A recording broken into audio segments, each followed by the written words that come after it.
ভালোবাসি। আল্লাহর হাবিব বলে, ওমর তুমি মুমিন?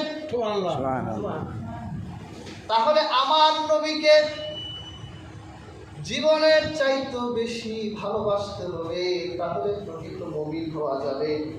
আমার রাসূলকে ভালোবাসার নামই হচ্ছে ঈমান। প্যার হাজরিন, এই দুনিয়া আল্লাহ সাজিয়েছে আমার রাসূলের কারণে। হাজরিন, রূহের জগতে আল্লাহ সমস্ত রূহের সাথে আমার হাবিবের শান আলোচনা করেছেন। আমার রাসূলের মর্যাদা রূহের জগতে। দুনিয়ায় যত নবী এসেছে সমস্ত নবীর মুখে আমার নবীর কথা ছিল। দুনিয়ায় যত কিতাব এসেছে সমস্ত কিতাবে আমার নবীর কথা আছে। প্রিয় হাজরিন, আজ থেকে ১,৫০০ বছর আগে, যে বছর আমার নবী এই ধারায় আসবে, তখন আরবের পুরো ভূমির মানুষগুলো জালেম হয়ে গিয়েছিল। তাদের ভিতরে মূর্খতা এমন বাসা বেঁধেছিল, নিজের বউকে আরেকজনের কাছে তুলে দিত পার্টি কর। আবু জাহেল বলতো, এর ওয়ালিদ বিন মুগীরা, এই যে আমার বউ, যুগটা কত নিকৃষ্ট। একটা জানোয়ার যাকে পছন্দ করে, ওই জানোয়ার তার স্ত্রী লিঙ্গকে অন্য পুরুষের হাতে দেয় না। এতটা নির্মমতা, এতটা পাশবিকতা ওই যুগে চলে এসেছিল। অন্ধকারাচ্ছন্ন যুগ বলা হতো। আমার আল্লাহর হাবিবের জন্মের বছরে কি বরকত দিলেন। প্রিয় হাজিরিন, ইতিহাসের কিতাব খুলেন। আরবে তখন দুর্ভিক্ষ লেগে গিয়েছিল। মানুষ এক বেলা খেতে পারলে আরেক বেলা খেতে পারত না। তাদের মরুভূমিতে ফসল জন্ম হতো না। তাদের মরুভূমিগুলো শুষ্ক হয়ে গিয়েছিল। আল্লাহ তার রাসূলকে পাঠাবেন ওই বছর আল্লাহ কি আয়োজন করলেন আরবের বুকে। আমার আল্লাহ আমার রাসূলের জন্মের বছরে আরবের দুর্ভিক্ষকে বিদায় করে দিলেন। ফুলগুলো, গাছগুলো পাতা পল্লব ছড়াই দিল। গাছগুলো থেকে ফুল বের হলো, ফল বের হলো। মানুষের হৃদয়ে আনন্দ কিল্লোল হয়ে গেল। বেয়ার হাজরিন, আল্লাহর হাবিব দুনিয়ায় আসলে আমার নবীর জন্য কাবার দরকার আছে কিনা বলেন? আল্লাহ পাক কাবার হুরমত বাড়িয়ে দিলেন। আব্রাহাকে আল্লাহ আমার নবীর জন্মের 52 দিন আগে আল্লাহ আব্রাহাকে কাবা শহরে আনলেন। আব্রাহা আল্লাহর খানায় কাবায় আঘাত দিতে চাইলেন। আল্লাহ আকাশ থেকে পাখি পাঠালেন। আল্লাহ পাখি পাঠালেন, আব্রাহাকে ধ্বংস করলেন। মানুষেরা বুঝলো এ তো আল্লাহর ঘর, এই ঘরের তো তাজিম করতে হবে। ওরা তো বুঝতে পারে নাই এই বছরেই 52 দিন পরেই রহমতের নবী আসবে, তার জন্য কাবার দরকার আছে। আল্লাহ কাবার সম্মান মানুষের হৃদয়ে হৃদয়ে ঢুকাই দিলেন। আল্লাহর হাবিব দুনিয়ায় আসবে, হাজিদের জন্য জমজমের কূপ লাগবে।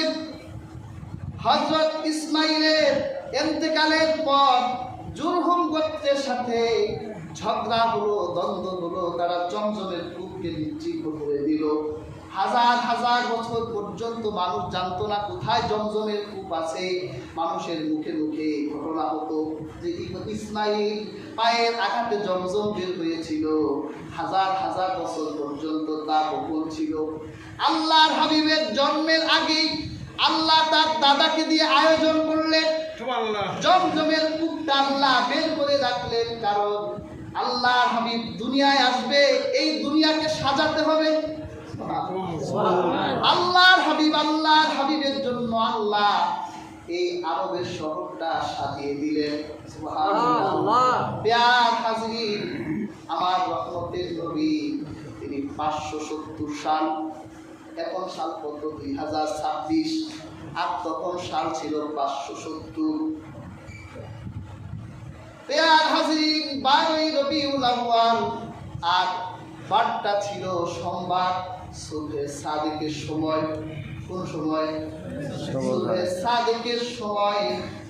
এই দুনিয়ার আমার আল্লাহ সমস্ত সৃষ্টিকে পূর্ণতা দেবার জন্য, আমার আল্লাহ সৃষ্টি জগৎকে ধন্য করে দেবার জন্য আল্লাহ রাব্বুল আলামিন মা আমেনার গর্ভে আমার রাসূলকে পাঠালেন। 570 আব্দুল মুত্তালিব জানতো না এই রাতটা এত মহিমান্বিত রাত। সে কাবায় তখন তোয়াফে ছিল, তোয়াফ করছিল। হঠাৎ করে দেখে স্বয়ং কাবাটা মা আমেনার ঘরের দিকে ঝুঁকে আছে। তাকিয়ে দেখে গাছপালাগুলো আমেনার ঘরের দিকে ঝুঁকে আছে।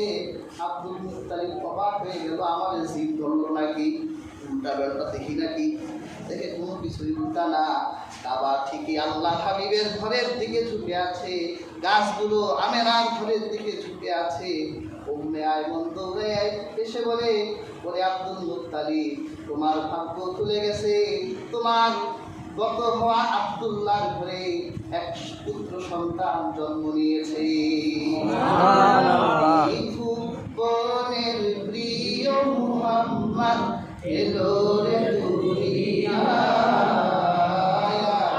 রে সাগর আকাশ বাতাস দেখবি যদি আয়, রে সাগর আকাশ বাতাস দেখবি যদি আয়। দেখ আমিনা মায়ের কোলে দোলে শিশু ইসলাম দোলে, কচি মুখে শাহাদাতের ওই বাণী সে শোনায়, রে সাগর আকাশ বাতাস দেখবি যদি আয়, রে সাগর আকাশ বাতাস দেখবি যদি আয়।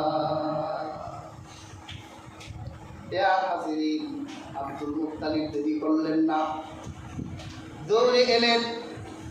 আমার মা আমেনা বলেন, আমার সন্তান যখন দুনিয়ায় আসলো, সাদা আবরণ আমার ছেলেকে ঢেকে ফেললো। অদৃশ্য এক আওয়াজ এলো, এরে আকাশের কাছে তুলে ধর, এরে জমিনের কাছে তুলে ধর, এরে গাছপালার কাছে তুলে ধর, জিন ইনসান যত প্রাণ আছে সবার সামনে হাজির কর, সবার সাথে পরিচয় করায় দে, সবার নবী পরিচয় করায় দে। এই পাহাড়েরও নবী, এই গাছেরও নবী, পাখিরও নবী, মাছেরও নবী, জিন ইনসান সবার নবী। এই জন্য হাজিরিন, আমার নবীকে গাছ মাছ সব চিনত, আমরাই চিনলাম না। সবাই চিনত আমার নবীকে।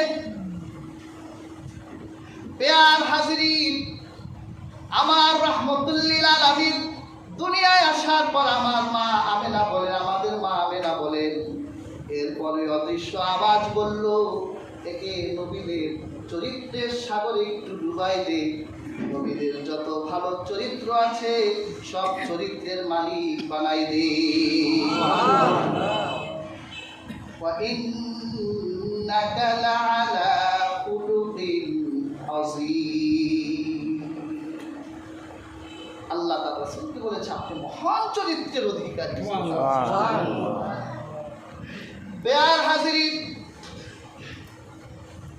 একদিন, 2 দিন, 3, 4, 5, 6, 7 দিনের আকিকা করতে হয়। আমাদের আহনাফদের মধ্যে আকিকা করা হচ্ছে মুস্তাহাব। বেয়ার হাজিরিন, অনেক ইসলামী মনীষীরা বলেছেন, যদি কোনো বাবা মা তার সন্তানকে আকিকা করায় তাহলে সে বন্ধন মুক্ত করলো। কিয়ামতের দিন আকিকা করা সন্তানগুলো বাবা মার জন্য শাফাআত করতে পারবে। আর যদি কোনো বাবা মা তার সন্তানের আকিকা না করায় তাহলে এটা বন্ধন থেকে যায়, বন্ধন মুক্ত হয় না। অনেক মুর্শিদের মতে তারা শাফাআত করতে পারবে না। বেয়ার হাজিরিন, আমার রাসূলের আকিকা করার জন্য তার দাদা কুরাইশদের বড় বড় মানুষদেরকে ডাকলেন। আকিকা করা হলো, তাদেরকে খাওয়ালেন। সবাই তো অবাক, এইরকম শিশু তো তারা কোনোদিন দেখেই নাই। নূরের পুতুল, সুবহানাল্লাহ, এইরকম মানুষ তো তারা জীবনে কোনোদিন দেখেই নাই। সবাই আশ্চর্য হয় আর বলে, নাম কি রেখেছ? আব্দুল মুত্তালিব বলে, নাম রেখেছি মুহাম্মদ। মুহাম্মদ অর্থ যার প্রশংসা করা হয়। হায় হায়, কি নাম রাখলা, কত দেবতা আছে আমাদের, তোমাদের বাপ দাদাদের কি সুন্দর সুন্দর নাম, এর নাম মুহাম্মদ রেখেছো কেন? আব্দুল মুত্তালিব বলে, আমি আমার নাতির ব্যাপারে